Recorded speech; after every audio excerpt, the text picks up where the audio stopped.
Okay, summer fish tub update of July, I believe, 27th, 2025. Uh, the last July update. So, starting with the Aphanius vladykovi tub, hopefully they will not be a no-show. There are Aphanius vladykovi fry, and I've seen more than one. Actually, several of different sizes, which is a good sign.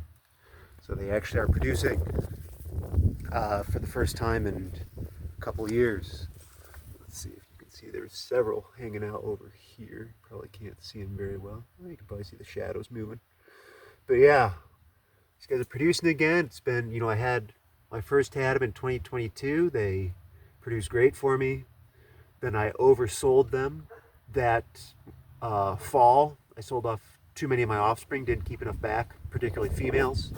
Then that next year only had, I lost several females over the winter. Only had one female left, and then she must have went kaput in 2023 summer because I didn't get any offspring. And then last year I got a new set of breeders and put them in.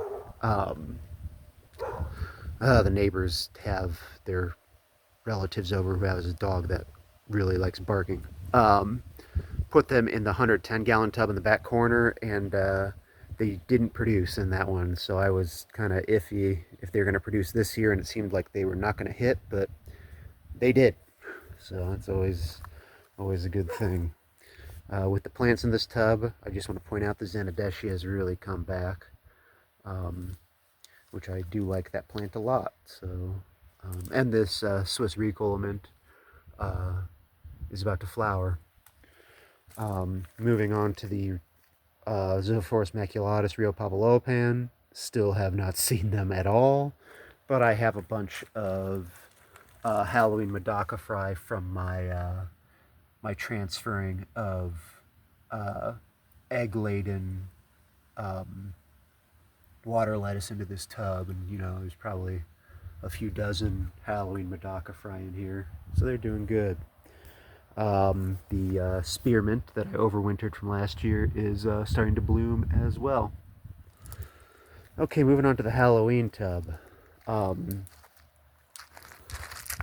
As you can see, they are really growing out now. We've got a bunch of different color forms. We've got the orange and black, the white and black, some solid oranges, and I haven't seen any solid white ones yet, but statistically there should be a few of those, but mainly orange and black, and then a few of the just solid oranges and the white and blacks. Yeah, I mean, some of these guys, they're definitely over a half-inch now. Actually, I think some of these, I'm going to see if I can find some of the big ones. There's some big juveniles, like this guy back here by the edge. That guy's got to be at least 3/4 of an inch. So yeah, we're getting some good growth on these guys, and I'm getting them colored up. The key with these guys is having them outside in UV light. I think a lot of people don't realize that medakas. You'll often see people complain, "Oh, I got these medakas and they're not very colorful compared to like what the pictures showed." And a lot of times that's because they're keeping them indoors, and without UV. I'm not 100% sure it's UV light, but I'm like 99% sure based on how reptiles handle UV that I think the exposure to UV light, basically they get the equivalent of a suntan where they increase their pigments in response to the UV as sun protection. But anyways, diet's really, really important for fully developing the pigments on your medakas. And I've been, feeding various foods, and the key is having carotenoids. I've been feeding a bit of stuff with beta carotene, and that's the thing is different carotenoids give you slightly different colors. At least from research that I've done, I'm kind of experimenting with it right now to see how that shakes out. But apparently, beta carotene is more of a yellow colored pigment. Canthaxanthin, which you'll find in like a lot of the tetra foods and other fish food color foods, is like an orange pigment. And then astaxanthin, which is another very popular carotenoid for fish food, is a like a more of like a deeper reddish orange to pink pigment. And so I am trying to feed all three of those carotenoids because, according to some of the research papers that I read, um, uh, fish will sequester, like, they won't, like, you can feed them just one carotenoid, but if you feed them multiple carotenoids, they will sequester the different carotenoids. So I'm hoping that by doing that, I am enhancing the color even more so on these guys. Let's go over to the Valencia tub. See if we can see, I mean, we can see some movement, but let's see if we can find one of these fry in here, because they're definitely around. They tend to like to hang out on top of the moss here, the algae. But I'm not seeing any obvious ones at the moment, unfortunately. But yeah, Valencia seem to be doing good, and have been producing fry. Moving on to the Hikari Medaka tub. They're doing okay. Algae's still going kind of crazy in it, as you can see. We got orange ones and kind of gray ones. I've been looking through. There are a very few of them that have the Hikari fins, like the diamond-shaped tail. But the vast majority are just the normal phenotype. Their head, like this guy right, moving around on me.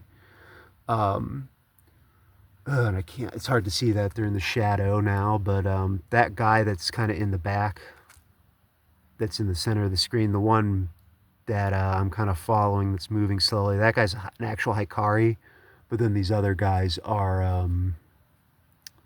actually no, the guy next to him might be a Hikari too.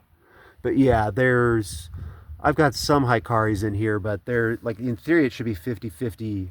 If you just did pure genetics, it should be 50-50 Hikari to normal fins, because it's breeding het females with which have one copy of the Hikari gene, with visual Hikari males which have two copies, so you should get 50-50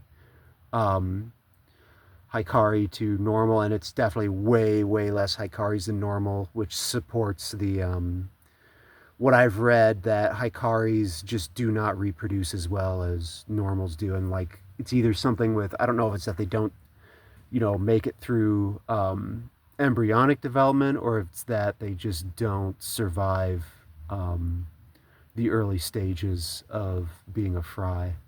So, and yeah, we'll see how many Hikaris I end up getting this year. That'll determine how I continue working with this line. But I am seeing, still more little fry popping up in here.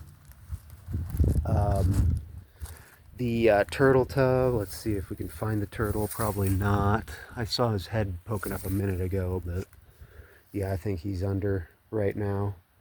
But yeah, same old.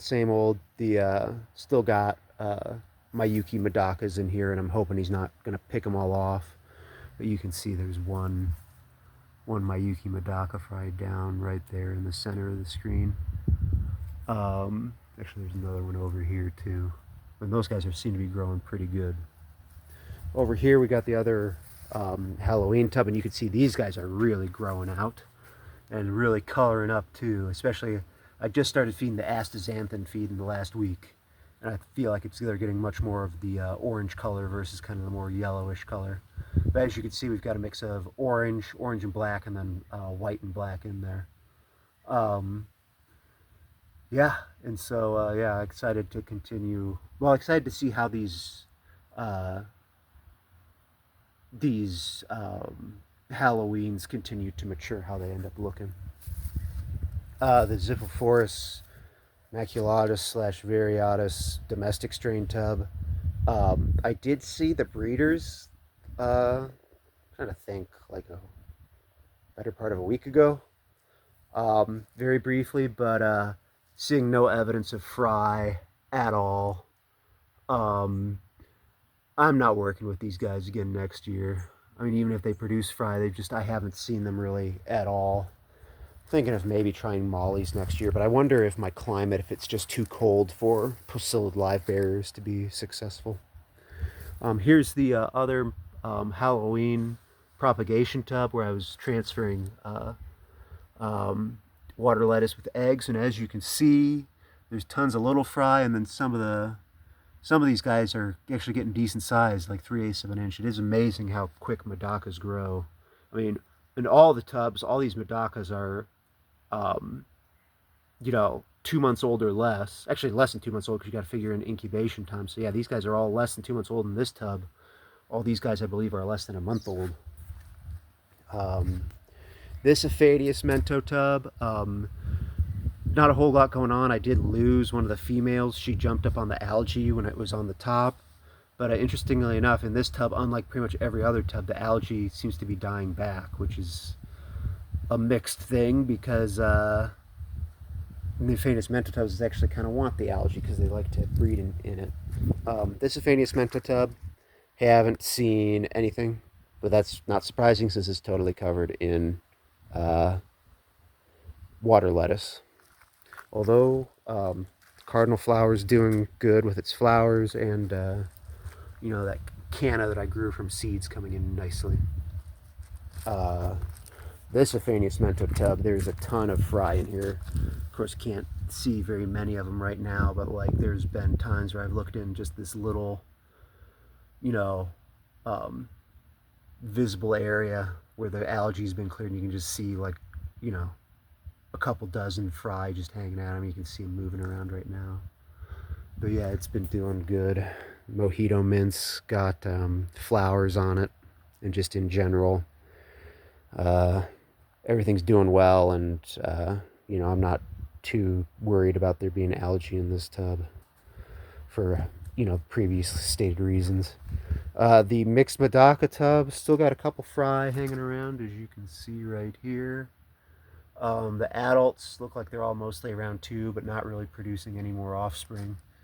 But that's fine. It'll be interesting to see, because there's multiple different varieties in here, what these guys grow up and end up looking like. That guy is, he almost looks like those two guys look like they are the white and black modeling, which would make sense. That'd be one of the females is medakas in here is actually it's one of the founders of one of the ones that was used in founding the Halloween line, but she's a white and black. And then that guy right there, even though he's got kind of the darker spot on his head, that to me looks like a Miyuki.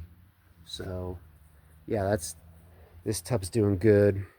And I should say the sweet flag is really gone crazy in all of the tubs that it's in. It's going really good. And I mean, this one has less sweet flag, but that was just a little tiny offset that I put in there.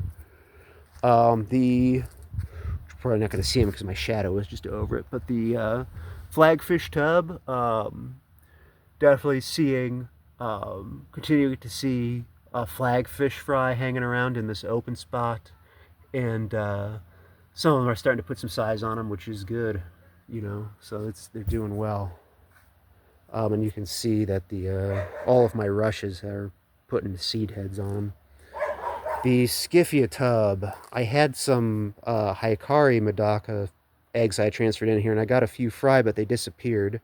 That makes me wonder if there are still maybe some Scyphia in this tub that were predating on them.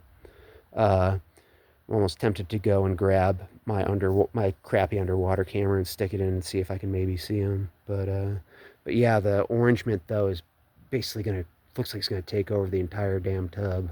So yeah, growing in real good. And then finally the Iliodon tub.